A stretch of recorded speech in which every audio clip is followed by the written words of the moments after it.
Welcome to Shop Talk Live, Fine Woodworking Magazine's bi-weekly podcast. I'm your host, web producer Ben Strano, filling in for Tom McKenna. With me this episode is Executive Art Director Mike Pekovich. Hey, guys. And Special Projects Editor Matt Kenny. What's up, fellas? As always, Jeff Rose is here, manning the cameras and the audio today. Hey, Jeff.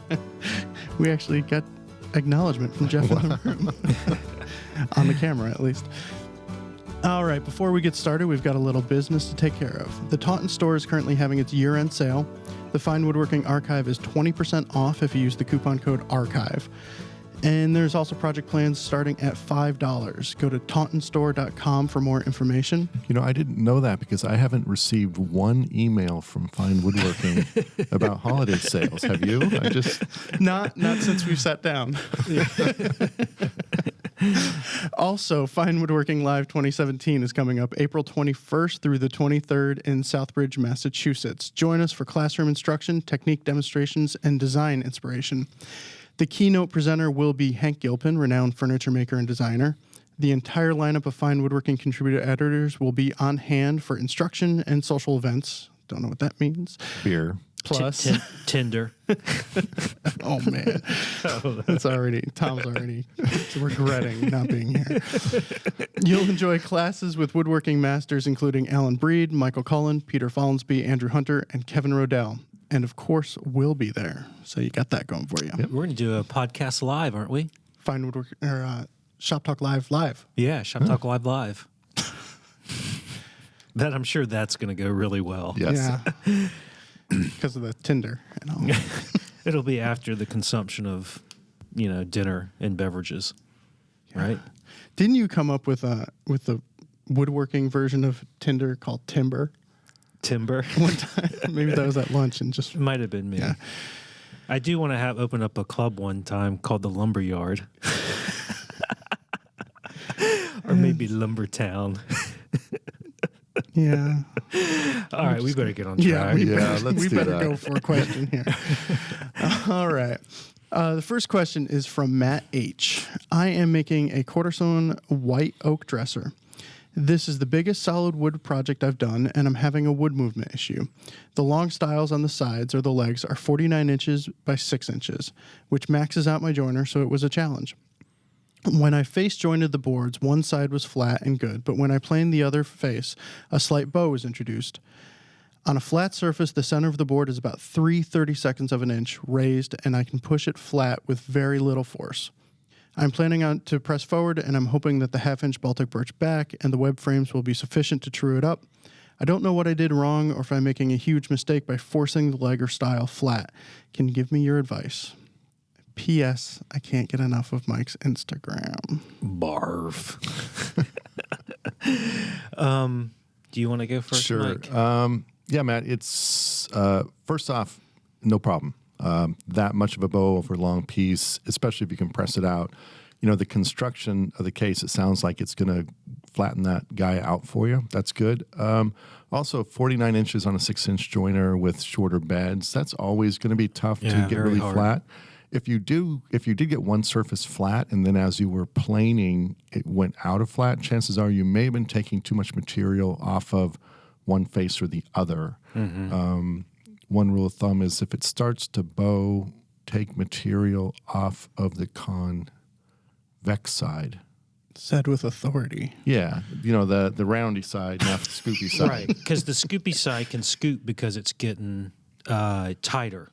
It's not so much that you're just as you're taking material off the surfaces of the board, you're just releasing tensions. So you're creating unequal tension. So theoretically, by removing material equally from each face, you're going to keep it fairly straight. And if you're taking off a lot of material, like going say from 5/4 stock down to like 7/8 of an inch or something like that, then you may even want to stop your process halfway through, let it set overnight, reflatten it, and then plane it a little bit more. So I thought it was because as you were planing it, you were making that side of the board shorter, so it was having to curl up.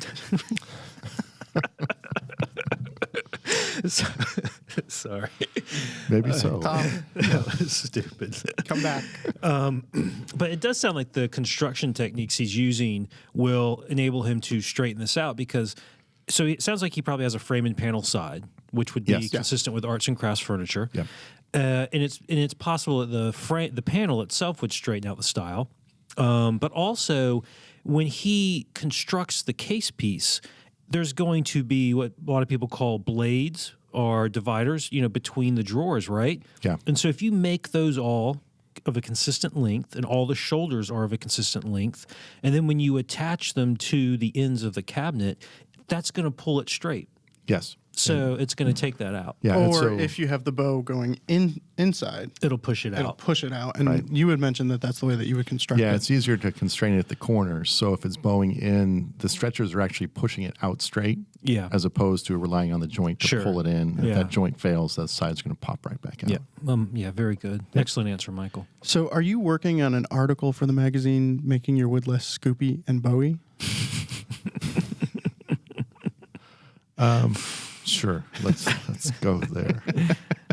Yeah, rethinking woodworking terminology. Yes. All right, let's move on to the next question. I'm about to upgrade my current workbench with what I'm hoping will be a workbench that I can use for the next few decades. The video workshops have all been great, and I think that I have an idea of what I want. I thought I was going to go with the tail vise, but after watching Matt's monster workbench, I think I will hold off on that for now. What are things you really like about your benches, things you don't like about them, and anything you wish you had included when building your benches? I'm hoping this bench will last me forever, so I want to make sure I'm all set. You're always going to want something else eventually. So available woodworker seeks long-term relationship with workbench. Swipe right. Find a match on Timber. Matt, you want to talk about your monster workbench? Because you've Yeah, had I that for a did. couple of years now. I've had that workbench almost the entire time I've worked at the magazine. I made that during my first year at the magazine, so it's like 7 years old now. What I really like about it, I love the twin screw vise. Absolutely love the twin screw vise. I love how big the top is. It's 7 feet long, and if I had room, I would have gone 8 feet. How deep is it? I ended up making it, I think it's around 30 inches. I don't know the exact width of it because what I did was just mill all the pieces for the top. And then whenever they were all, like I didn't go down to 1.5 inches. I just stopped when they were all clean. Right. And then glued them all up. And they came out a little bit wider than I had intended. I remember that. I like that width of it. It's really nice. And I like that my bench is super rigid and heavy. It doesn't move, and that's really nice. What else do I like about my bench?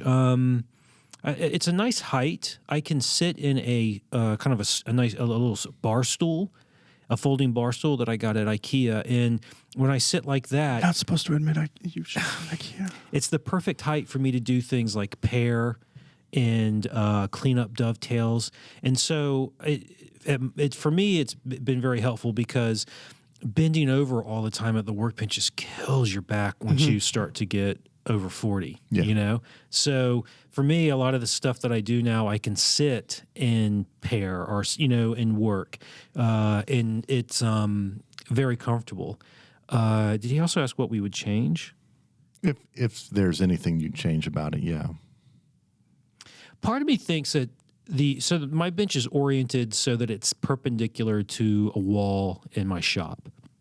It comes out into the shop. So I actually have access to both sides of the bench, the front and the back of the bench, the long edges. Right. And I think if I knew that I was going to be in the shop for a long time, that I would remake the top and I would maybe put the twin screw vise on the back side. Really? And that way the front side would be a little bit, and maybe put something shorter on the front side. Because my twin screw vise has around 24, maybe 18 inches between centers, between the screws. And which I love for dovetailing, but when you're hand planing, it can sort of get in the way. Yeah, because it is big. It's big, yeah. And so I thought, maybe I would move it around to the back and put something like a cast iron vise on the front. because when I'm hand planing, you don't have to have the twin screw Right. vise there. So and also I could always go around on the backside and use it. Yeah. If I did that, I would not put it at the end of the bench like I do now. I would move it closer to the middle so that it would be in a good location for dovetailing. And also if I wanted to clamp something short in there for edge joining or something like that, it would be in a place where I could do it rather than smack up against the wall. Right.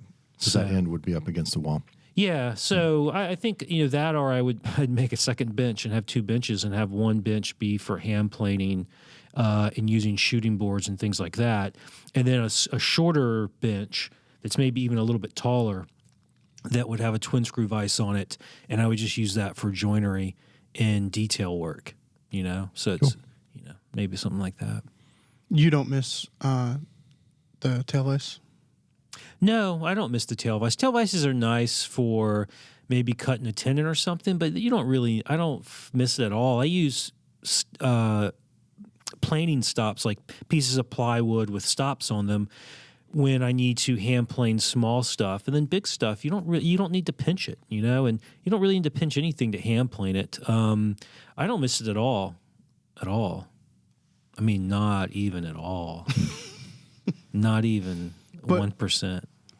When you have a tail vise, like if you're working in the magazine shop, do you ever use it? I occasionally use it for like a tenon or something, to cut a tenon. But when Mike and I made the shaker workbench, we didn't put a tail vise on it. We were going to, and we just didn't feel like it after a certain point. We were just like, I don't want to do that. This has been going on long enough. But we were going to go with a wagon vise, which is just the little dog that moves back and forth, as opposed to tail vise where it's a whole corner block. Yeah. If I were to do one, that's what I would do, a wagon vise. Yeah. The tail vise is cool if it's really dead flat, which a lot of them aren't.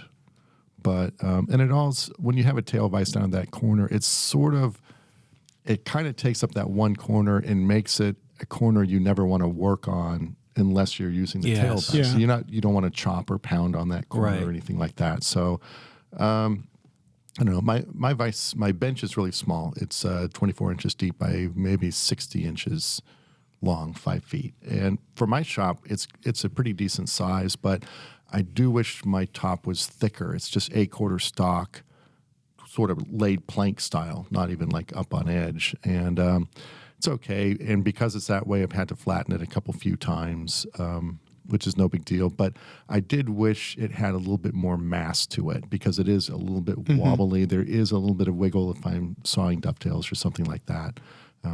It usually doesn't bother me. It only bothers me if like it's on camera or something. And it's like, oh, everyone knows my bench wobbles. So so I would probably go with a thicker top and maybe a longer top. What I really like about my bench is I have a drawer box there, which was designed to give it more weight and mass to keep it stable, which it does, but it also gives me just a ton of storage. It's all drawers. I wouldn't put any doors, any cabinets in there, because I think stuff will get lost in the back. And I have 2 record cast iron vices, one on the front, one on the tail. And I use the tail vise maybe once a year. So probably not enough to where if I'm making a new top, I would do it. But I would definitely want to probably throw in a Lee Nielsen twin screw vise, because I tend to use those quite a bit when I'm teaching at the schools I teach at. And I get spoiled and I come back, it's my little cast iron vise, which is fine. But just to be able to stick your stock between the screws, tighten it up, and there's no racking in the vice jaws whatsoever, that's pretty nice. Yeah, after using the twin screw on the shaker workbench, I'd have a hard time investing a lot of time and money in a workbench without putting a twin screw vise on it. Anything else, just dealing with racking, all of that, There's ways around all of it. Sure, but there is, and it just becomes a part of your routine. It's not a hardship. that's the way you work with that tool. Yeah, and you get it done. I think that I would do a row of bench dogs or bench holes, round bench holes, to use that the Veritas quick release Wonder Dog. Yeah. And I think if I had that in a bench, I would never miss a tail vise. Yeah, a quick release Wonder Dog would be nice to have. I mean, I could see. Actually, we're gonna run an article sometime in the future. What I have in my shop, and I'm supposed to be tested out. Yes. Okay. But actually, Philip Morley on Instagram has shown Beat you to it. a really awesome way to use. He actually uses Veritas. I think they're called bench blades, but you could do the same thing, like to glue up panels. Oh, right. Yes. Remember, you know that? Oh, it's awesome. Yep. We're going to do an article on that sometime in the near future. Cool. Was that our first instance of like an Instagram post becoming a magazine article? I think it is, but there's another one too where I saw Tim Coleman. He did like a flipogram post where he was showing all these different ways that he used hand screws. Oh, yeah. Yeah. And that's going to be an article. Cool. And he only has one hand screw. Really? I found, yeah, he said in the post, he's like, I only have this one. And I was like, what? Did you know you can get more? Right. Actually, Kevin Rodell has them all. Oh. Any available hand screw, Kevin Rodell buys. Yeah. All right. Well, I think it's time to move on to our first segment, all-time favorite tool of all time for this week. We've already answered 2 questions. Yeah. Holy cow. Wow. All right. Who's going to go first? I mean, answered in quotation marks. I mean, we've spoken on 2 questions. We spoke about things. I'll go first. All right. I was going to say my favorite tool of all time for this week is my new SawStop table saw, just to be able to say I got a SawStop. Because I don't really feel it was properly acknowledged at the last podcast. I felt Hey, that Mike, I threw it out there. Have you gotten a new table saw I recently? did. Thanks You for did? asking, man. I got another table saw, too. You did. Yeah. You got a vintage Delta Unisaw. Single owner. Yes. And I have your miter gauge, which I just found. What? Oh. So it's coming your way. Okay. I've got But that is not my favorite tool. Instead, I thought in my head when you were in my garage, I thought you stole my miter. I did not. I have not been Why there. did you take my ink run? When you no. Mike is every time we have a favorite thing of all time each week, he's going to say, this time it's tools, he goes, well, I just got a new SawStop, but that's not my favorite tool. Next time it'll be technique, he'll go, well, I was doing this new technique on my new SawStop, but that's not my favorite technique. Ironically, that's exactly my new favorite tool. The only thing I don't like about my workbench is That it's not my new SawStop. So on my old Delta, I had the Unifence with that sort of aluminum extrusion fence, which I really like. What I really like about it is it's there's just a thin wall, and if I ever wanted to attach a supplemental fence for dados or L fence on there, I just screw through the fence to there. The SawStop has a Biesmeyer style fence, which you can't. There's no way to really attach something to it, so you end up sort of clamping something across the fence. And I was just doing that this weekend to cut some dados. I had a board on there and I had to clamp it, and then the push stick ran into the clamps, and it's just like, I hate this. And Bob Van Dyke wrote an article on a really cool setup he has where it's sort of a fence, a plywood fence, which fits over the Biesmeyer and clamps from the back with Distaco clamps to tighten it up and take the slack out. And it's like really brilliant. More Distaco clamps. And I was like, oh, I got to make one of these. And then I was teaching this weekend at Bob's, and Bob pulls out a brand new little clampy fence because he's teaching that as a class. And he said, this is yours for free. I'm giving this to you. Oh, wow. So I have an original. That sounds serious, Mike. It's awesome. So I have my own Bob Van Dyke signature series clampy L fence thing for my SawStop. Yeah. So it just turned my tool, which was pretty good, into something tremendously awesome. So that actually ran as an article in the magazine. I was going to tell you what issue it is, but I decided not to. Thanks. Because I Just want to give me one more thing to do. yes. Yeah. When the owner of a woodworking school where you teach gives you a gift for Christmas, means you guys are friends. We are friends. He's a good guy. And did he stand there and say, did you get me anything? Did you get me something from the Mike Pekovich I got you line of Carhartt? I got you this Kumiko panel. Actually, I did. We were doing a Kumiko box, and the box I was making the class I gave to Bob. To finish. it's like, hey, there's no finish on this. Drop it off next time you're in Newtown. But you can have it. And he's giving it to his daughter as a Christmas present. So Oh, that's nice. yes. Re-gifter. Yeah. All right. Wow, I'm just not going to win with this one. We're just, who's next? Me or you? Me. All right, you go. All right. So it is cold in Connecticut, and what this has to do with the draw knife, you'll be soon to find out. But this is my great grandfather's draw knife that I'm in the process of cleaning up and trying to sharpen and everything. But I've been using it almost every night, and when I get home, we have a bin or a bucket next to the fireplace where I put shavings, and we just use them as fire starter. And my wife has become addicted to these shavings. So every night, my 3-year-old son and I go out and we make fire starter, and we sit there at the little shave horse and we just go at a piece of wood. I think I've got a piece of maple on there right now, and we just pull off a handful of shavings, and that's the fire starter for the day. And I think about all sorts of things when I think about this draw knife. Why did I move to Connecticut? Is that the first thing? Well, but it's great because my great grandfather was in this area when he used this in Newtown, just right down the road here. My father used it as a boy, or actually he was never supposed to touch it, but he got in trouble for playing with it every now and then. And but now, here I am every night going out with my son, and he sits there and complains about how cold it is, and we pull a few shavings off, and then he collects them into the bucket, and he comes in and acts like he did a bunch of hard work and everything.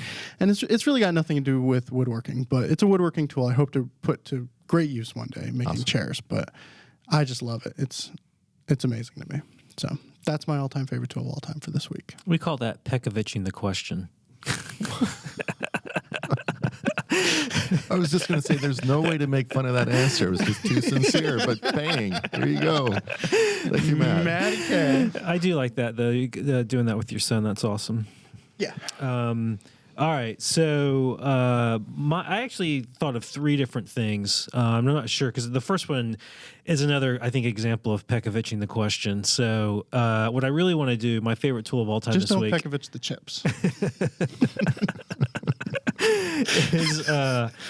is a spacer block. Because, but I don't know if that's really a tool. That's close to a number 2 pencil. But I'm going to go with a spacer block. No, I'm down with that. Okay, Yeah. so I'm making 2 tea cabinets right now, 2 identical tea cabinets, and each one of them has 4 little Kumiko panels, 4 Kumiko panels in the base. So it's 8 Kumiko panels. And Kind of Kumiko. They are technically Kumiko, I know. You're both pretty.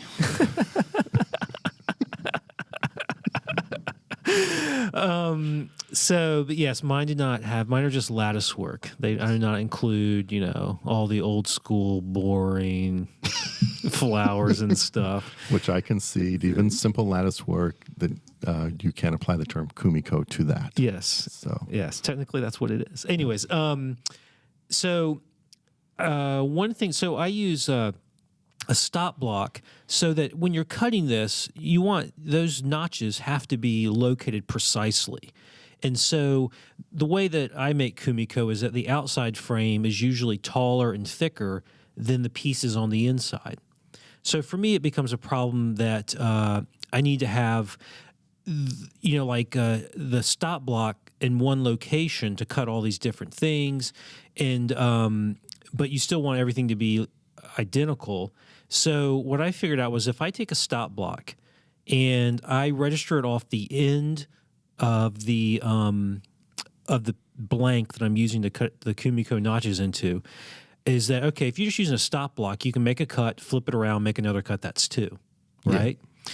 But if you throw in a spacer block, then you make 1 cut, put the spacer block in, make a second cut, flip it around, you can make 2 more cuts. You get 4 cuts from 1 setup.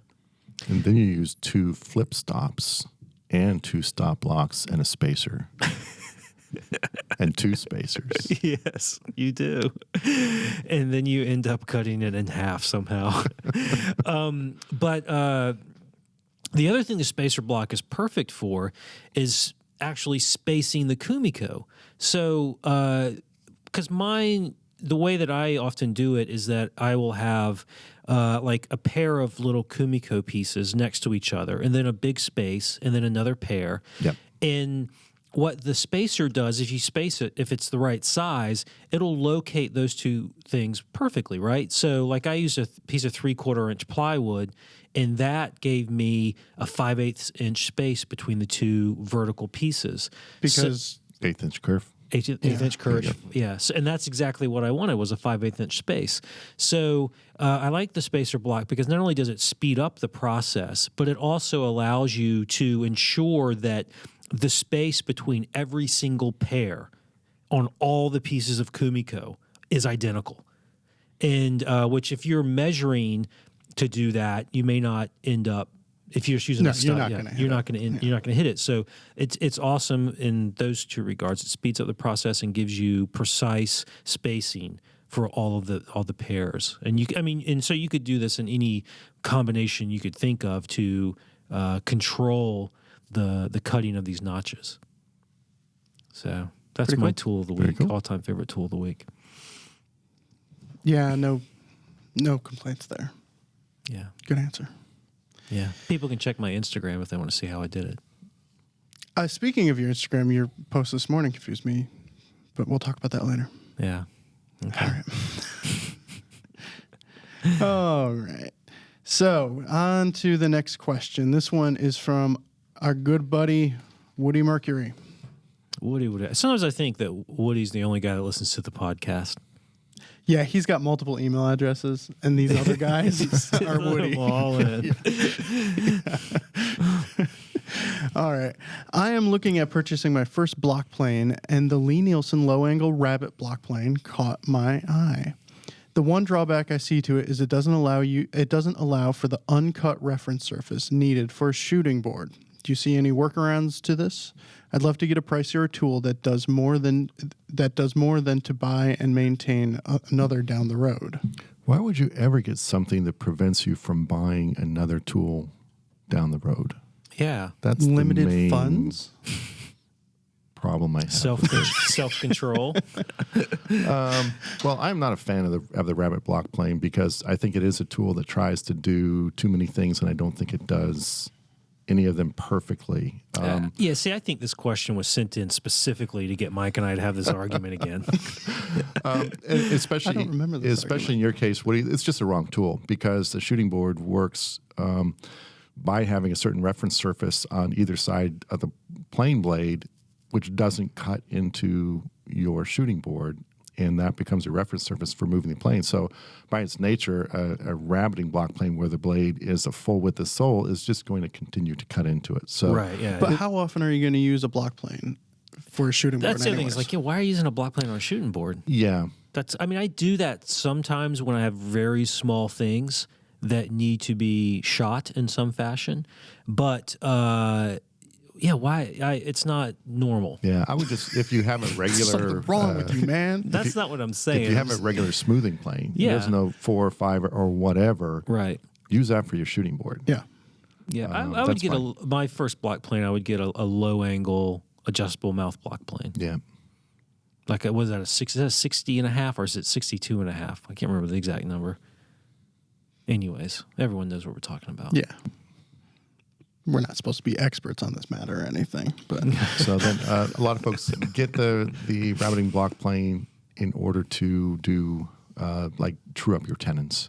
Yes. And for that, I would say, obviously a shoulder plane works really well. That can be pretty pricey, especially the big wide ones. I've mentioned in the past, a rebate plane or rabbiting plane like a Stanley 78 are really easy to come by for a really low price. And it looks like they wouldn't do a good job because the mouth is really open on those things.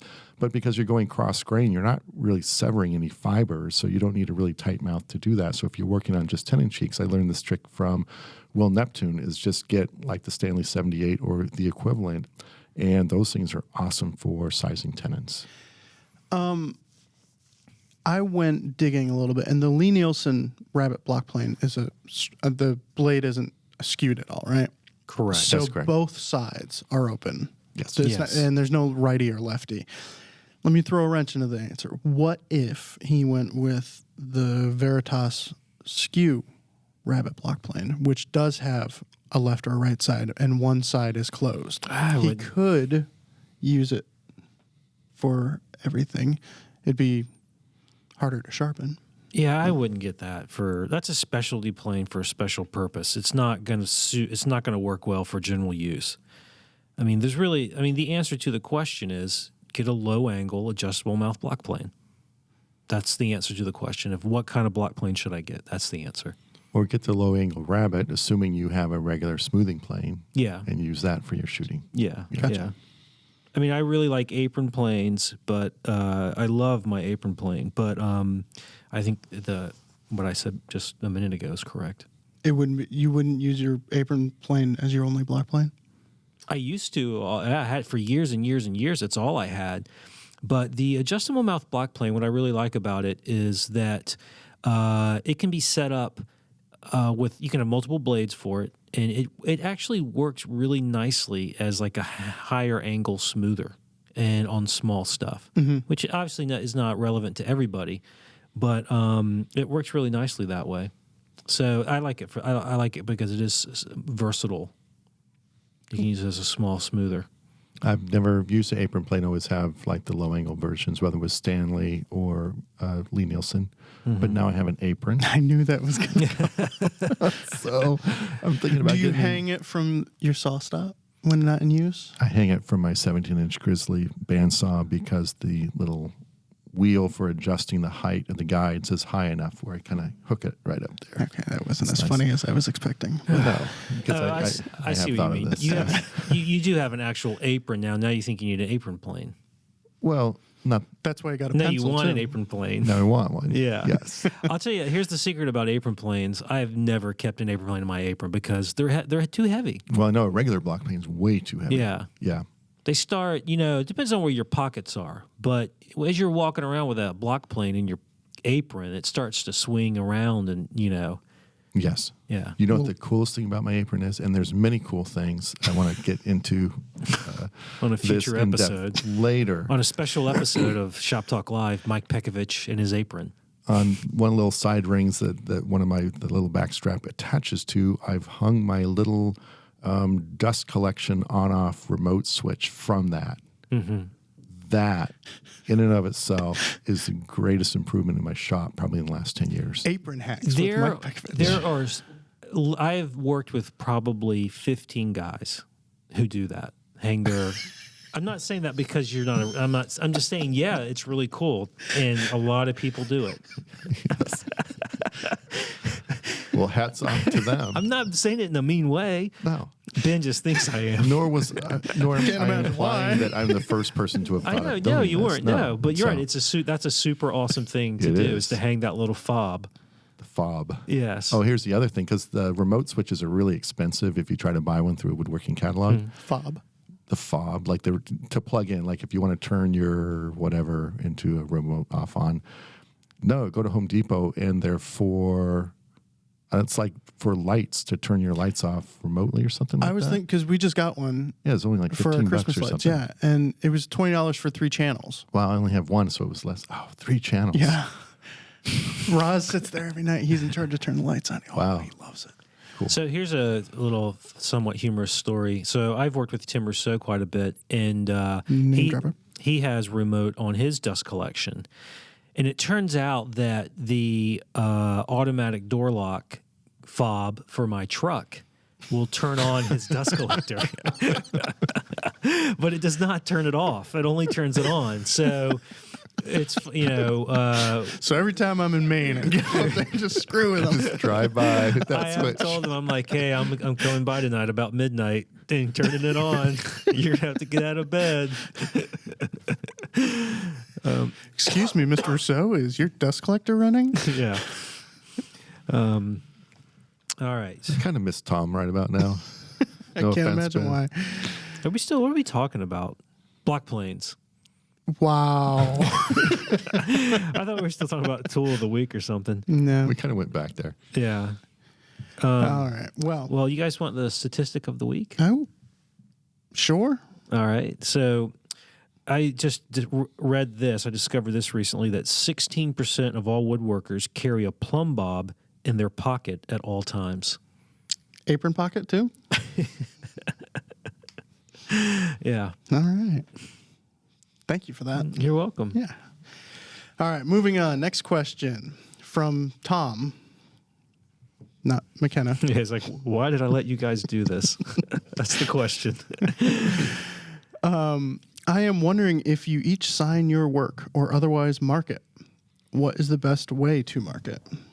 And I mark my work with bad joinery.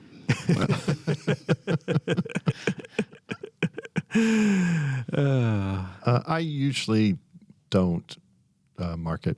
If I do, if it's a piece with drawers, I'll sign the bottom of a drawer with a pencil. What's really cool about that is it's like, won't it wear off? It's like, no, when are you ever touching the bottom of a drawer bottom ever? So like you see 200-year-old antiques and you flip it over and there's like some either maker's mark or signature or something like that. I just thought that was the coolest thing, that something as seemingly sort of non-permanent as a pencil mark will last the lifetime of a piece. Other than that, I usually don't. What? No, because I do sign mine. Usually I write at least a paragraph or two about myself on it. Just about how I was feeling that day. What I was wearing, what I had for breakfast. What is the little pins that we used to draw with? I can't really Micron Pigma pens. Yeah, Pigma Micron. So I actually use a Pigma Graphic, which is the larger sizes them. So it's size of them. They're like, it's a 1 instead of like a 08 or whatever. Right. And I just write my initials, MEK, in the year. And I've also been asked, people have said, well, that's not permanent really, because I usually shellac the bottom and then write, because the shellac gives you a smooth, non-porous surface, and so the ink doesn't run into the grain or anything. And it's right that it's not permanent. And in fact, it will probably eventually wear off. But that is something that doesn't really bother me because, and if you are interested in... One day Matt's just going to vanish. I am. That if you... it's really crystallized for me when I read the book, The Unknown Craftsman. And I want to make things... I want to make at least one thing in my life that's beautiful, right? And then what I want is to make it, and whoever buys it, I'll write my name on it for them. But then what I would like is 200 years from now, there to be no name on it, and people just go, that's a beautiful thing. And that's enough for it, So. Heavy. Yeah. Dropping the philosophy on you guys this morning. A little soul searching this morning. Dr. Kenny. Anyways. All right. Well, I think it's time to move on to the next segment, which is who's got some smooth moves? I mean, we all know I do, and I offer to share. Yeah, because you'll do one for each of us. Yeah. For the next 4 weeks. Just kidding. You want me to go first? Because Sure. You guys went first with Tool, right? Yeah. All right. So mine actually, to be completely honest, I do not have a colossal smooth move this time, which we normally seem to find serious muck-ups that we've done to share. I don't have a serious one this time, but it did freak me out because I was putting together all these little Kumiko panels for the tea box the other night. It was over the weekend, I think. And so what I did was I glued together the outside frame. There's 4 joints there. And when you glue it together, it's like a notch joint, right? Like a half-lap notch joint. Right. But afterwards, you cut the little horns off, and so it's really just like a half-lap, a half-lap joint at the end of a board. Right. And that's not super strong. So I glue those together. I mean, if you don't glue them together, they don't stay together. Right. So you have to glue them together. And then I assembled the internal pieces, dry fit them, and then you glue them together into the outside frame. You glue that into the outside frame. So I was doing that and pressing in the internal pieces into that outside frame. And one of the things about Kumiko pieces is that they are particularly weak where the notch is. It's very easy to press too hard on them and to break them. Yes. So I was doing that, and I broke one of the outer frame pieces. And I had already pretty much got the entire internal piece in, and there's glue on it. Mm-hmm. So I'm like, oh, crap, what am I going to do? Because I was going to have to completely remake that frame, which I had extra pieces. It's not a big deal, but it's just a hassle. So I kind of freaked out because I knew better than to press down on it too hard, or really to press on it without it being supported. Usually I assemble those things on a piece of plywood and press down so that all the pieces are being pressed onto the plywood. But fortunately, it broke very cleanly, and I was able to get, this was going to be my tool this week, and I totally forgot. I got Baby Glue Bot with its tiny little glue snout. And I was able to get it down inside there and clamp it shut, and you can't tell at all. So I fixed it. Baby Glue Bot is my tool of all time this week. It's awesome. It's only like $5 too. I feel like Baby Glue Bot needs a theme song. I am Baby Glue Bot. I am Baby Glue Bot. I have a little snout. All right. You know that's going to be brought back and up squeeze at the the end. glue out.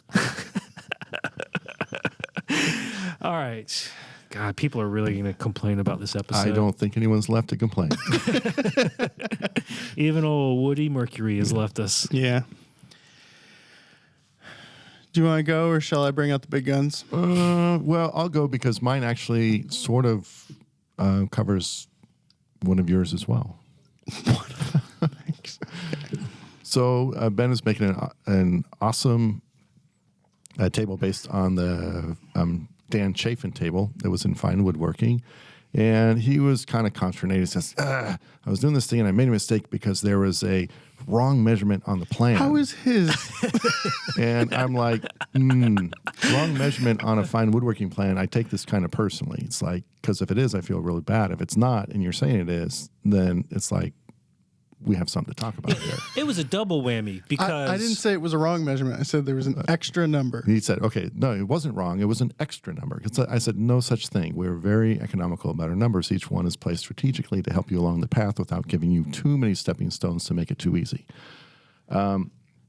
Anyway, so I said, well, what is it? He goes, well, this number here, it says shoulder to shoulder on the inside. And I thought, I love the shoulder to shoulder dimension. That is not an extra plan, extra number. It's one of the most important numbers there are because it's a hard number regardless of the length of the tendons or if they're legs, the thickness of the legs. No, shoulder to shoulder is one of those golden numbers that I make sure is on every single plan.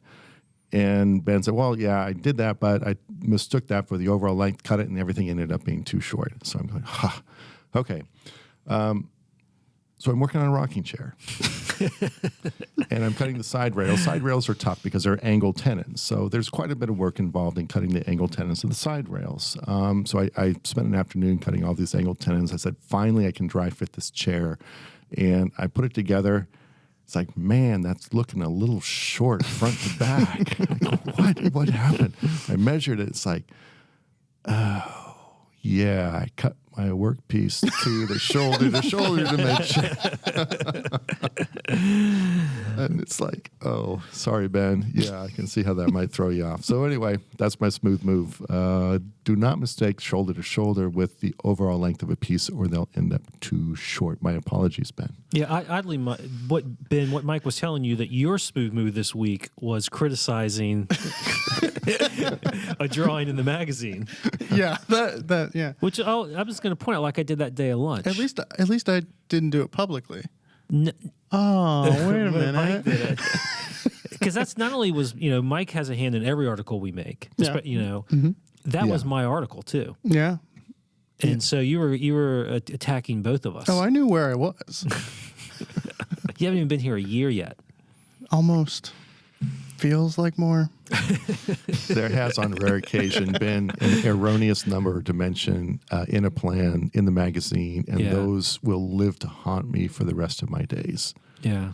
It's like an exquisite piece of furniture, and if there's one flaw, and it's just like, the web is great, change it, done, it's fixed, print, Can't fix it. Can't fix it. Lives forever. And then you get like 4 calls a year from from 4 Oh, different yeah. people. 10 years later. Yeah. On this one. Yeah, I know. Yep, you're right. I apologize. That's, yes. Yeah. Yeah. It's a burden. It is. All right. Well, now to make everyone feel better. Oh, you have props. I like this. I do, because it's dramatic, we'll say. Oh, I saw this. All right. So I was doing a video on these great barb hinges. And there is a cutter that you put in your drill press to cut the slots for the barbs, for the barb hinges. And it is about the scariest looking thing I've ever done in woodworking. Like a 16-blade ninja star. Well, this one's not. Well, not anymore. This one's Not missing anymore. a few. And we'll post a picture. So I've got my jig set up and everything, and I'm feeding my piece in, and I was actually on the phone with Jeff, not while I was doing it, but we're talking about something. Said, I'm just gonna run this piece one more time, so when we do the video, I really look like I know what I'm doing. And I hang up the phone and I go and I'm feeding the piece into the drill press, spinning this horrific looking blade at me, and it just shoots out of my hand. And if you look you can see where I was holding it with my hand, and it came pretty close to being pretty gruesome there. Yeah. But what happened was, as far as I can tell, there was probably a chip on the drill press table. And as I was feeding this piece in, it was no longer stable on the base. And so the front of this box rocked forward and caught this blade here.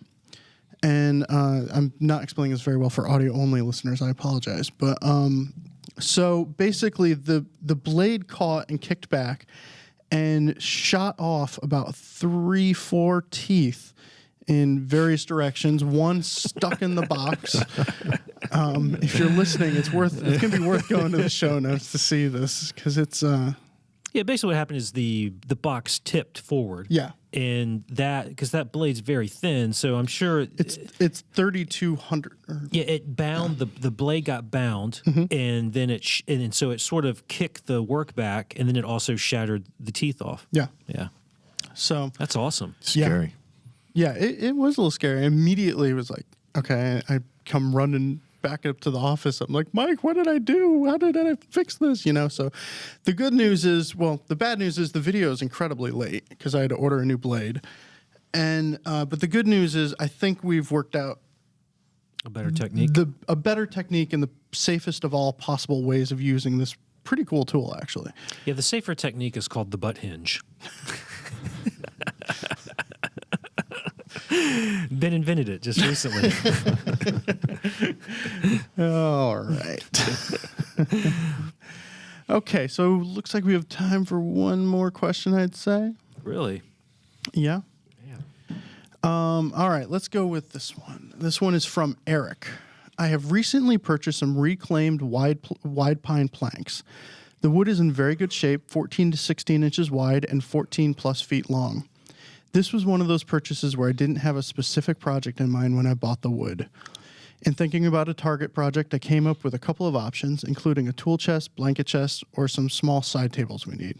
My wife came up with a great suggestion to use the wood for an 8-foot-long shaker-style trestle table. I like the idea, but I had one concern. The boards are only 4/4, and by the time I clean them up, they'll be closer to 3/4 inches. Is this plank too thin for the top of a trestle-style table? And if so, what recommendations would you have to strengthen the top? Love the show. Keep up the humor, snark, and banter. Maybe the occasional sound effect thrown as a throwback to Ed, who I have no idea who this Ed guy is. But I saw Ed Sunday. He says hello to everybody. me too. Well, I just meant everybody, me and Mike. Yeah. Is 3/4 inch too thin for a top? It's probably thinner than I would make a top for a table. I think it's going to look thin. More importantly, because you can strengthen it with various methods, but it's going to look thin. A lot of shaker stuff is really light looking, though. I think you can get by with 3/4. Yeah.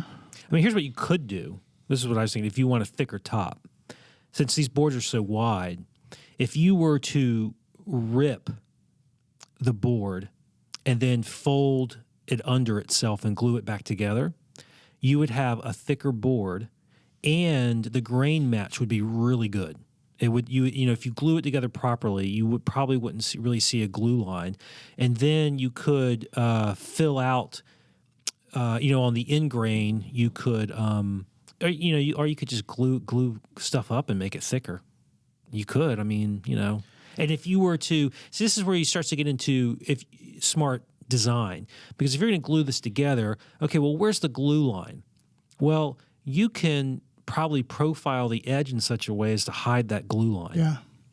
Yeah. For example, like when Michael Fortune makes a curved panel door and he puts veneer on it, he chamfers the edge of the veneer so that the glue line disappears. And Or like Garrett Hack's little small tool chest or tool cabinet. He does the same thing. He's got Right. that glue up, and then that chamfer hides that glue line perfectly. yeah, so That's a really good idea. But, that's if you wanted it thicker. But Mike says it's fine the way it is, so, That's fine. I would say if you like the look of a big tabletop that's 3/4 of an inch thick, this is the right lumber for you. If you don't, save it for another project. Because if you're doing an 8-foot top out of pine, it's not a big expense. Go buy some other pine. Right. So sounds like some really nice boards, and just save them for the right use. I would probably not make a top out of pine, though. White pine's pretty soft. It's going to get dinged up a lot. Yeah, that's okay. It's reclaimed, so it Depends might on not what be- you it might be heart pine, it depends on what you like. If you're fine with that, and that's. But if you're making like a formal dining table out of this thing that you want to have spiffy whenever friends come over in their tuxedos to eat caviar, it's not the wood to do it with. Yeah, but I'm not. Yeah, I don't know if a pine top trestle table would be considered like a formal, fancy No, dining table. You're right. I'm just going to stop talking now. You probably should. It's about time. Well, in Nick Offerman's book, he did have a little section on wabi-sabi, which is a sort of a Japanese notion of kind of dealing with age and the impermanence of life and all that kind of stuff and how it relates to furniture. You And- can't roll your eyes at this one right now. I'm not rolling my No, eyes. no. Matt is down with this. But, I've heard that term, and I'm always somewhat uncomfortable when people start to bring out terms. And I just hope it's like, maybe don't go there. But he did have a really simple synopsis, which I think encapsulated really well. And what he said was, new furniture should look new, old furniture should look old. And I just thought that was brilliant. That's That's good. Yeah, that's pretty well put. Yeah. So don't make new furniture look old, and don't worry about trying to make old furniture look new. Yeah. I think those are words to live by. So thanks, Nick. Yeah, I'll buy that. Okay. You're looking at me like I have to agree or something. I don't have to comment at all. Geez. Well, we're just used to you interjecting something at the end. I like wabi-sabi. I like the notion of wabi-sabi and the way it functions in Japanese society, in aesthetics. I like it. All right. Well, we've got some. I'm still getting Botox shots this week, but We've got a couple of comments here. Let's see. This one is from Jay Conan, whatever. whatever. Late to the party here. Only discovered this podcast about a month ago. Decided to go back and start at the beginning like many others, up to episode 26. So it's about to go poorly for him. Why? I don't know. I feel like, Are you saying that the podcast got bad after 26 episodes? well, it got bad at about 110. I know. That's but- when you showed up, right? Yeah.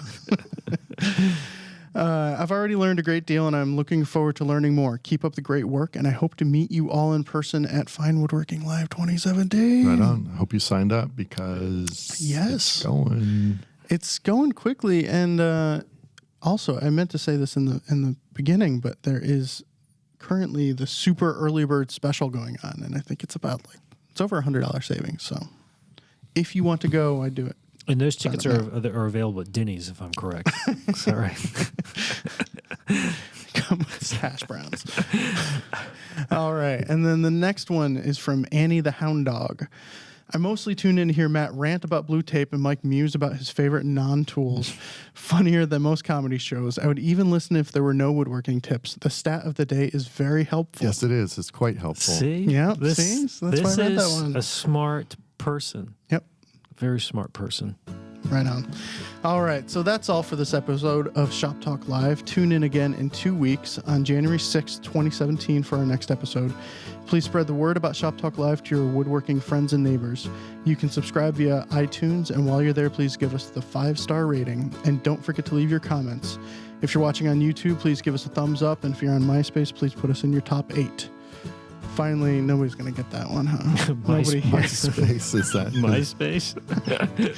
I giggled to myself at my desk while I wrote that, so got that going for me. That was so bad I didn't even realize it was a joke. It's like, what is he talking about MySpace for? All right. Finally, you can keep up with us on Fine Woodworking on Instagram and on Facebook, and look for Matt, Tom, and I on Instagram as well. You didn't say Mike. That's right.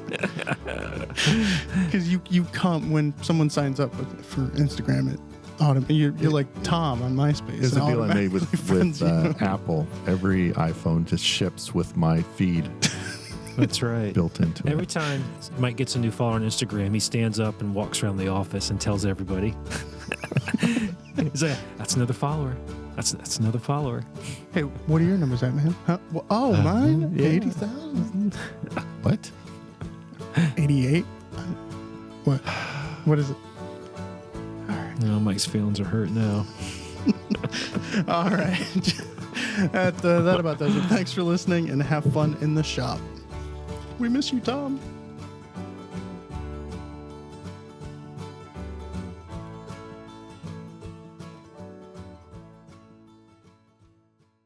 Dropping the philosophy on you guys this morning. A little soul searching this morning.